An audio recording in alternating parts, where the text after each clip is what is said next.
एक राजा था, तो उस राजा को अभिमान था कि सबका खर्चा मैं चलाता हूं,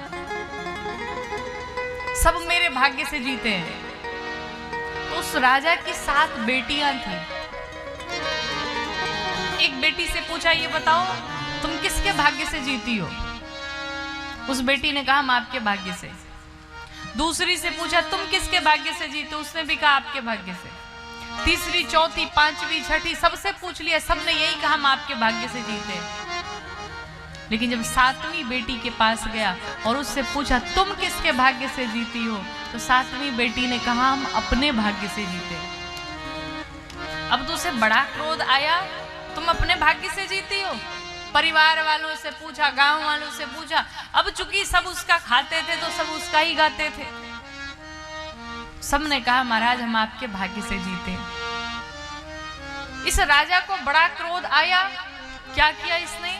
6 बेटियों का विवाह बड़े धूमधाम से अमीर के घर किया, बड़े धनवानों के घर में किया। लेकिन जो 7वीं बेटी थी, उसका विवाह एक गरीब से कर दिया, जिसके पास भोजन तक करने का ठिकाना नहीं था। विवाह हो गया, सभी अपने अपने घर को चली गई, सभी अपने ससुराल में चली गई। अब जिन बेटियों का विवाह अमीर के घर में हुआ था, वो तो सुखी है, संपन्न है। लेकिन दिन ऐसा आया, समय ऐसा आया कि समय का चक्र बदला, भगवान की कृपा हुई और जिन अमीर बेटियों की शादी, जिन बेटियों की शादी अमीर घर में हुई थी, वो निर्धन हो गई। और जो गरीब बेटी थी, जिसका विवाह एक गरीब के घर में हुआ था, उसका पति लकड़ी काटता रहता था जंगल से और अपने परिवार का भरण पोषण करता था। एक दिन जंगल में जब रोज लकड़ी काटने जाता, तो वो अपने पति के लिए जो दूध मंगाती दोनों को पीने के लिए, तो उस दूध में से जो थोड़ा सा बच जाता था, एक बिल में एक सर्प रहता था और वो बिटिया रोज जाकर के उस बिल में डाल देती थी। और उस बिल में 2 नाग और नागिन रहते थे। उसका रोज का नित्य प्रति का यही कार्य था। करते करते जब कुछ महीने बीते और उसने यही कार्य किया, एक दिन वो नाग नागिन दोनों प्रकट हुए और उसे बुलाया।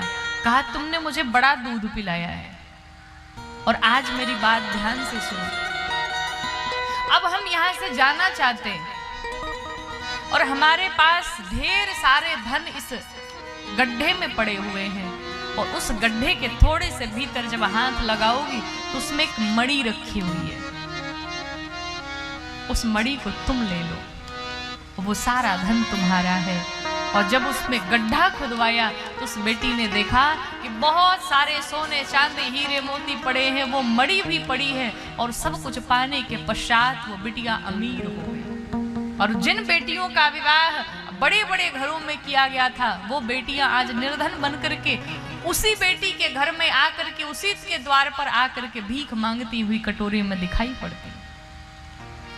और वो पिता भी दिखाई पड़ा, जिस पिता ने इसका विवाह एक गरीब से कर दिया था। उस पिता ने देखा, बहनों ने देखा, सबका अहंकार चूर चूर हुआ, सबका अहंकार घमंड समाप्त हुआ और सबने आकर के उस बिटिया से क्षमा मांगी।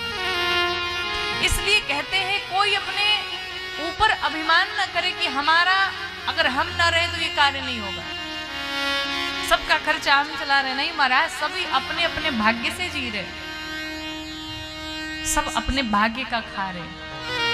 कोई किसी को नहीं करता है, सब करने वाले भगवान होते हैं।